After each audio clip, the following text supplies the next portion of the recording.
جوړ په خیر. نن دوشنبه ګل د جون 24مه ده. طالبان وایي پخوانی نظام یې وسلواله مبارزه کې پرځولی او د خپل واکمنۍ سمبالښت لپاره یې د پولیسو ځواک له سره پیل کړی دی. دوی اوس خپل هغه وسلوال چې د ډیرو په باور تیر شل کاله اورپکۍ کې ښکیل وو پولیس ځواک ته ورجلبوي. نږدې 3 کاله مخکې چې طالبانو پر واګو ولکه وکړه هغه شاوخوا 150,000 پولیس ځواک یې ړنګ کړ چې د نړیوالې ټولنې په ملاتړ د کلونو اوږدو کې د میلیارډو ډالرو په لګښت روزل شوی او سمبال شوی وو. طالبان وایي هغوی چې د فرمو له لارې ځایي مشران او د دوی د نظام یو څو کسان پخلی وکړي پولیسو کې نیسي. پر واګو له ولکې رئیس یو شمېر د طالبانو د امنیت ساتنې ستاینه کوي، خو د بشري حقونو ټولنو په ګډون ډیر نور ورته له بشري حقونو د سرغړونو، ربړونو او نامسلکي چلن ګوته نیسي. یما بارز افغانستان ته د سفر پر مهال د طالب پولیسو اکاډمۍ ته ځانګړې اجازه موندلې وه او د ریپورټ یې جوړ کړی. د کابل د پولیسو اکاډمي له تیرو څو لسیزو د افغانستان بیلابیلو رژیمونو لپاره د پولیسو د روزنې مرکز پاتې شوی. دا ځل یې دنده لا ننګوونکې ده. له اورپکۍ د عامه نظم ساتنې ځواک ته د افرادو لیږدونه. موږ یې د کتلو ځانګړې اجازه ومونده چې وګورو د طالبانو حکومت د خپل پولیس ځواک د جذب او روزنې چاره څنګه پر مخ وړي. په تیر کې د طالبانو پوځي روزنځایونه تر ډیره د جګړې روزنیز مرکزونه وو، خو اوس یې د واکمنۍ په دوران کې د عامه نظم ساتنې دغه راز بنسټونو ته پاملرنه د دوی او د دوی ځواکونو لپاره یو آزمیښت دی، د یوې ډلې او د دولت ترمنځ د توپیرونو آزمیښت. د پولیسو په لیکو کې جذب شوي یا د طالبانو د لیکو پخواني چاڼ شوي جنګیالي دي او یا د 12 ټولګي فارغان چې باید باوري تضمینونکي ولري.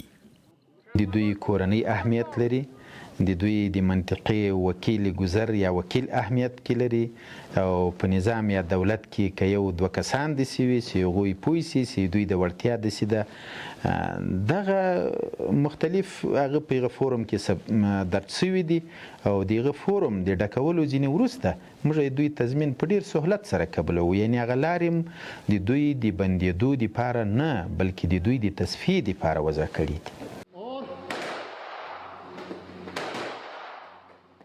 کلشینکوف ته بیرته ستنېدنه. دا روسي وسله امریکایانو په تیرو 20 کلونو کې له افغان امنیتي ځواکونو بشپړه ټوله کړې وه، خو اوس د ګوریلایي جګړو دا غوره ټوپک بیا په پولیسو کې ځای مومي.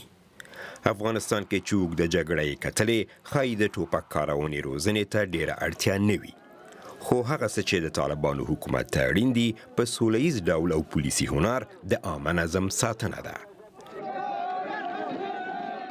دلته پر روانو تمرینونو کې ښایي د لاریونوالو د کابو کولو چاره آسانه وبریښي، خو د بدخشان او ننګرهار وروستیو لاریونونو څرګنده کړه چې پولیسو لپاره د خلکو د کابو کولو یو غوراوی وهل ټکول او یا هم ډزې دي چې ډیر مهال مرګونی پریوزي. روزونکي چې ډیره یې د پخواني رژیمونو افسران دي وایي د پولیسو په مسلکي چلند سمبالول یې د سر لومړیتوب دی. په دې امارت اسلامي کې 3 دورې موږ ونیول، هغه هم د کانکور طریقه. دا یو مدیریت غواړي، دا یو غواړي څلور د اکاډمي په دې رقم نه دلته باید د 14 ولایتو محصل شتون ولري. سامیه ده راځي به د کانکور طریقه کبیبي کوم معرفي.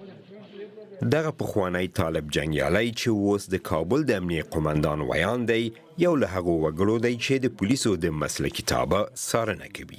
تیر رژیم د یوې مصالح مبارزې له لارې چپه شو، نو یعنی موږ د صفر څخه شروع وکړله.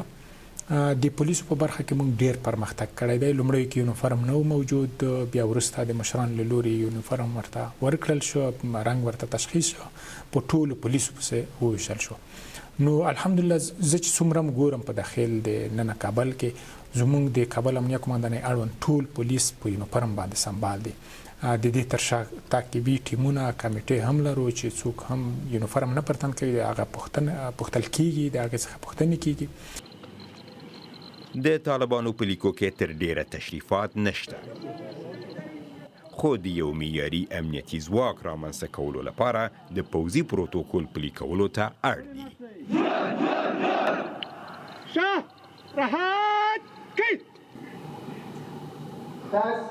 افغانستان د پولیسو 150,000 کسیز ځواک درلود چې د جمهوریت نظام له پرځېدو سره په یوه ورځ کې دړې وړې شو.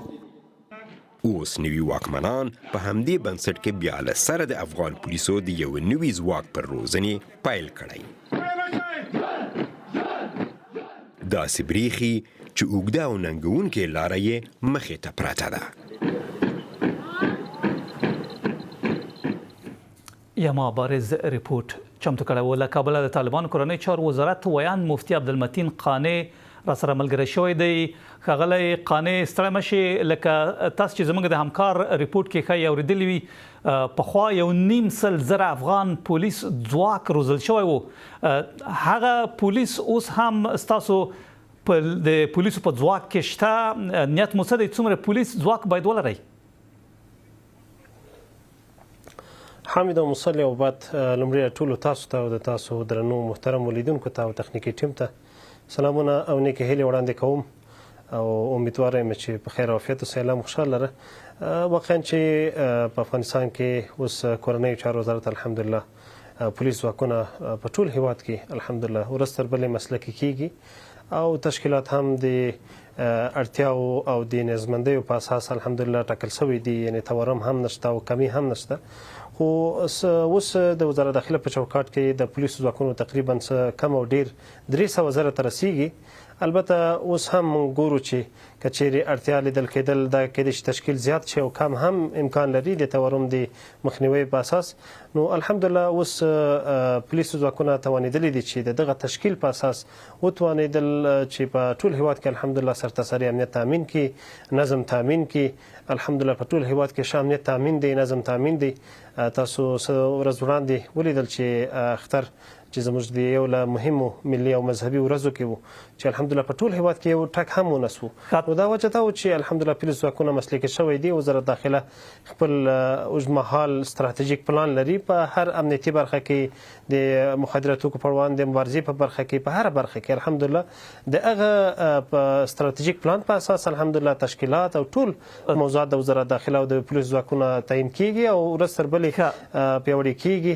او موږ هم مکلف یو ټول اداره چې دغه پلان له مخې کارونه مخته بوځي. تاسو 300 زره یاد کړل، همدومره په همدې شمېر اوس پولیس ځواک تیار کړی چمتو دی؟ تقریبا اوس کم او ډېر په دغه تعداد پولیس افغانستان کې اوس الحمدلله په خدمت بوخت دی. او هغه پولیس چې پخوا 20 کلنه موده کې روزل شوي وو په دې ځواکونو کې شته که نه؟ کله چې وزارت داخله یا خاصه اسلامي امارت چې په هیواد حاکم سو، نو یو عمومي اعلان وشو، بل د وزارت داخله د رهبري له طرفه اعلان وشو چې څومره مسلکي خلک دي په هر برخه کې وي نو راځي چې افغانستان کې خدمت وکړي. څنګه چې خدمت یې کړی دی، تعهد لري، تخصص لري، راځي خدمت دی وکړي. نو هغه د اعلان نه بعد څومره کسان چې هلته پاتې شو او رسمي په دندو بوخت دی، تر اوسه پورې تقریبا په حدود د 80,000 کسان مسلکي پولیس چې د تیرې ادارې نظامي برخه کې دي هغه اوس بوخت دی او څه د پاسه بیا نورو ملکي بستونو کې کېدای شي تر دې نور هم زیات وي. نو که مسلکي خلک دي تر اوسه پورې وزارت داخله په چوکاټ کې کار کوي او هیڅ مشکل نشته دی. زموږ ورونه په شانتي ان شاء الله خدمت کوي، مجاهدینو سره په خدمت بوخت دي. او ستاسو هغه ځواکونه طالب وسلوال چې پخوا چریکي جګړو کې بوخت وو، د عامه نظم ټینګولو پورې چارې دغو کسانو څومره ننګونکي دي؟ وزارت داخله اوس ټول اهمیت او لومړیتوب ورکړی دی مسلکي توب ته چې الحمدلله په ټول هیواد کې په مرکز او ولایتونو کې ټول د پولیس قطاعات جزئي تامونه ټول هغه مسلکي او روزنیز مراکز یا اکاډمیک مراکز په تعلیم او تربیه کې د پولیس د تعلیم او تربیه کې بوخت دی او د وزارت داخله د رهبری لومړیتوب چې کوم موضوع ته ورکړی دغه مسلکي توب د پولیس دی.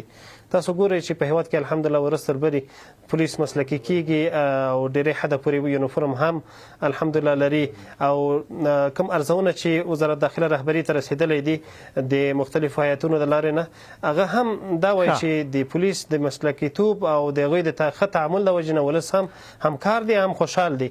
نو الحمدلله په دې برخه کې توجه شوی دی. کوم پولیس کوم مجاهدین چې پخوا موږ سره په نظامي برخه کې خدمت کول، اوس اکثر یې روزل شوی دي او په پولیسو برخو کې خدمات وړاندې کوي. او یو بل مهمه پوښتنه کېدای شي ډېرو سره وي دا چې طالبانو په ډېرو نورو برخو کې پر ښځو پر کار بندیز لګولی دی. ښځینه پولیسو په اړه که راته ووایي څومره دي او تر ټولو لوړه دنده کومه ده؟